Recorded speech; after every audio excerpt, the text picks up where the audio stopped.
Our lesson for today is about simplifying rational expression involving exponent.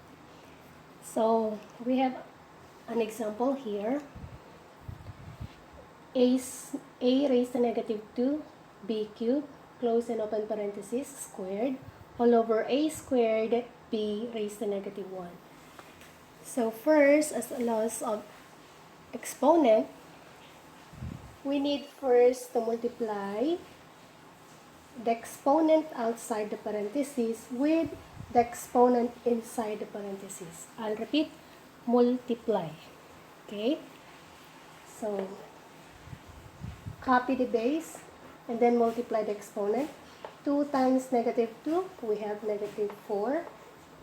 And copy the base, b. 2 times 3, we have 6. All over, copy this 1, a squared, b raised to negative 1. Next, so combining like terms, how? Kung ganito siya nakasulat, so that is considered as division. Pero kung napapansin ninyo, may negative exponents. So what will we do with the negative exponents?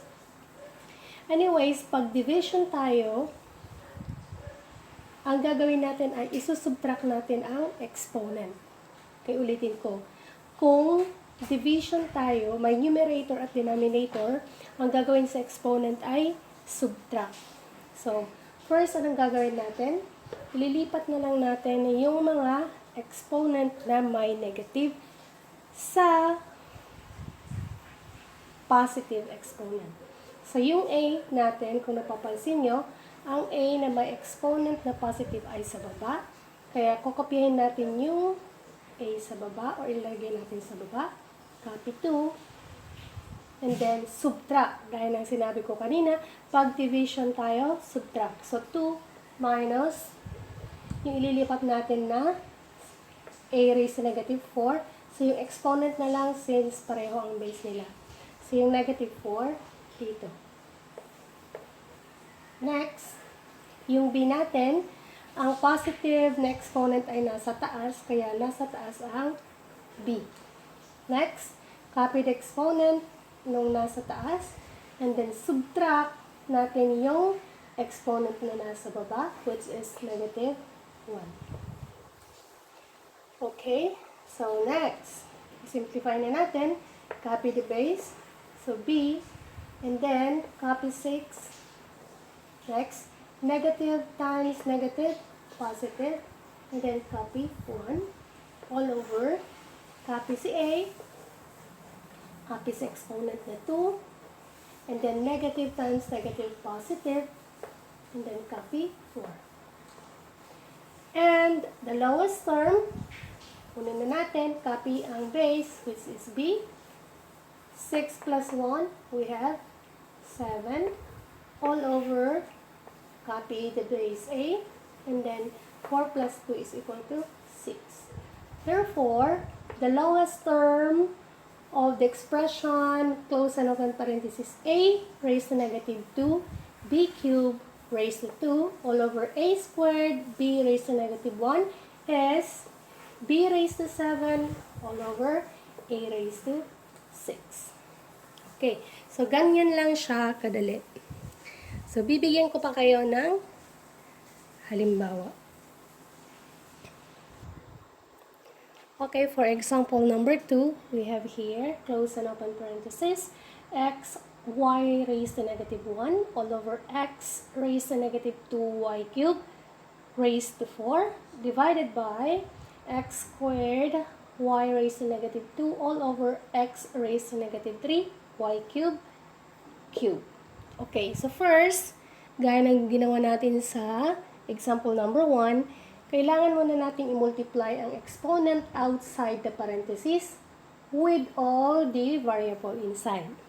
So, kung napapansin nyo, ang x natin dito walang nakasulat na exponent, ibig sabihin, ang exponent natin ay 1. So, copy muna natin x. So, 4 times 1 is 1, or 4 times 1 is 4, I should say. And then copy y. And 4 times negative 1 is negative 4. All over. Ang 4 dito ay imumultiply din natin sa exponent sa baba. Bakit? Dahil ang close and open parenthesis natin ay nakasali ang denominator. So, copy the base x, and then 4 times negative 2 is negative 8. Then copy y, 4 times 3 is 12. Next, divided by the same steps with this one. So, copy x, then 3 times 2 is 6. Next, y, 3 times negative 2 is negative 6. All over, copy x, 3 times negative 3 is negative 9. 3 times 3 is 9. Okay. So, after that, gagawin na natin to. Ang steps ng division, copy the first term, and then get the reciprocal of the second term. Pero bago natin gawin iyan, ay gawin muna natin ang its group. Okay? The dividend and the divisor with the first step. So, pagsamahin muna natin ang value ng x at value ng y. So, dito, x and x, ang positive exponent ay nasa taas. So, sa taas tayo. X4 minus negative 8. Ilipat natin ang negative 8 sa taas. All over. Ang y natin na positive exponent ay sa baba. So, y, copy 12 minus exponent natin na negative 4. Okay, next. The same steps. So, copy ang positive exponent na x. Sa taas tayo. So, x raised to 6 minus negative 9. Yung negative 9 natin sa baba, itataas natin since negative siya. And then y, sa baba kasi, positive ang nasa baba. Ang exponent. So, y9 minus negative 6. Next, lulowest term na natin siya. Yung una muna. So, meron tayo dito, x, 4. So, negative times negative is positive, 8. All over, y, 12. Negative times negative is positive, 4. Next, divided by, copy x, copy exponent 6, and then negative times negative positive, 9. All over, copy y, and copy the exponent 9. Next, negative times negative is positive, 6. Okay, next, simplify na natin. X, 8 plus 4, 12. All over, y, 12 plus 4, 16. And then, divided by x, 9 plus 6, 15. And then, 9 plus 6 is 15. Next, so since division siya, pag fraction type tayo, copy the first term or the dividend. So, x raised to 12 all over y 16. Then, proceed to multiplication. And then, get the reciprocal. Reciprocal, ibig sabihin ay baliktarin natin. Yung nasa denominator, magiging numerator. At yung numerator, magiging denominator. So, ang nasa taas na natin ay si y15. At ang nasa baba ay si x raised to 15. Next, pwede na tayong mag-cancel. Okay? So, pag mag-cancel tayo, pag multiplication, tatanggalin lang. Ma-minus lang natin. So, itong dalawa, mas malaki ang nandito. So, tanggal si 12. So, 15 minus 12, magkaroon tayo ng 3 na natira. Next, 15 and 16, mas maliit to. So, magiging 1 na yan. And then y 16. 16 minus 15 ay 1. So 1 na lang yan. So ang natira ay 1 times 1 is 1 all over y raised to 1 or simply y x cubed. So eto na ang simplified form ng expression x y raised to negative 1 all over x raised to negative 2y cubed raised to 4 divided by x squared y raised to negative 2 all over x raised to negative 3 y cubed raised to 3. Okay, so I'll give you one more problem or example. Example number 3, we have here x squared y cubed z raised to negative 2 raised to negative 3 multiplied by x raised to negative 3 y z cubed raised to negative 1/2 all over x y z raised to negative 3 raised to negative 5/2. So first, we need to simplify the numerator. So gaya ng ginawa natin for the first two examples. So multiply natin ang exponent na nasa labas ng parenthesis inside all the terms inside the parentheses, I should say.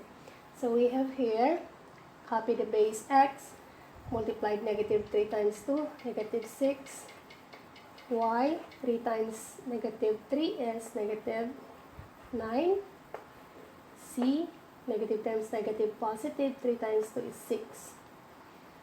Next, multiplied by, so copy x, negative times negative positive, 3 times 1 is 3 over 2. So 3 halves, y raised to negative 1/2, and z raised to negative 3/2.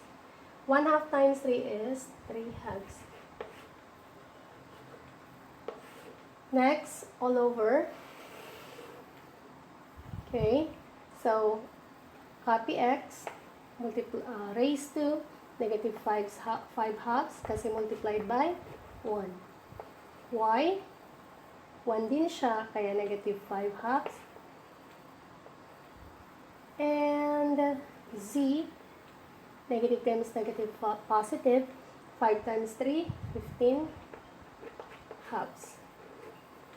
Next, so sa taas muna tayo. Pag mag-multiply tayo ng ganito, so copy the base and then add the exponent. So copy x and x, so x na lang siya, and then multiply or add the exponent. So negative 6 plus 3/2. Okay, next, y, negative 9 plus negative 1/2. So negative 9, negative 1/2. Next ay z, 6 plus negative 3/2. Okay, so all over, copy yung nasa baba, x, negative 5/2, y, negative 5 over 2, z, 15/2. Next, ay mag-a-add tayo ng exponent. Okay? So, gagamitin na lang natin yung space dito sa baba for the exponent. Okay. So, dito na lang para mas maluwang. So, x, ang LCD ng negative 6 and 3/2 ay 2. So, 2 divided by 1 is 2. 2 times negative 6 ay negative 12. Plus, 2 divided by 2 ay 1. 1 times 3 is 3. Next, y. LCD ng negative 9 and negative 1 half ay 2. Okay, so 2 divided by 1, ang denominator ng 9 is 2. 2 times negative 9 is negative 18. Next, minus 2 divided by 2 ay 1. 1 times 1 is 1. And then, z. So, 6 and negative 3 halves. LCD nila ay 2. So, 2 divided by 1 ay 2. 2 times 6 is 12. Minus 2 divided by 2, 1. 1 times 3 ay 3. All over, nasa baba, x, negative 5 halves, y, negative 5 halves, z, 15 halves. Next, simplify ang numerator. Copy x. Negative 12 plus 3 ay magkaiba ang sign. So, susubtract natin and copy the sign of the greater value. So, 12 is mas malaki. So, negative. 12 minus 3 ay 9 halves. Then, y. Negative 18, negative 1. Pareho ang sign. So, add natin and copy the sign. Negative 19 halves. And z. 12 minus 3 ay 9. Mas malaki ang positive, kaya positive 9 halves. All over x raised to negative 5 halves, y negative 5 halves, z 15 halves. Okay, ngayon ay division naman tayo. Pag division, mag-subtract tayo ng exponent. Okay? So, x and x, nasaan ang positive? Pareho silang negative. So, kung ililipat natin ang, maglilipat tayo, ililipat natin yung mas malaki. So, eto na lang ililipat natin sa baba. Bakit? Kasi mas malaki ang 9 halves. So, sa baba tayo, x, negative 5 halves, minus negative 9 halves. Next, y tayo. Anong mas malaki? 19 or 5? Mas malaki ang 19, kaya sa baba rin siya. So, y, negative 5 halves, minus negative 19 halves. Next ay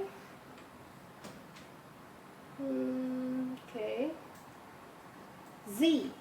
Ang z natin ay mas malaki rin ang nasa baba. So, ibaba rin natin si z. Z is equal to 15 halves minus 9 halves. So, ano ang numerator natin? Ang numerator na natin ay 1. Next, simplify. So, x, negative 5 halves, negative times negative positive, 9 halves. Next, y, negative 5 halves, plus 19 halves, z, pareho lang. So, ang z natin, pareho ang denominator, kaya 15 minus 9, 6. 9, 10, 6 halves. Okay, so ang numerator natin, don't forget, ay 1. Next, simplify. X, negative and positive, sanang mas malaki, yun ang sign. So, mas malaki ang positive, kaya positive tayo. And then, subtract.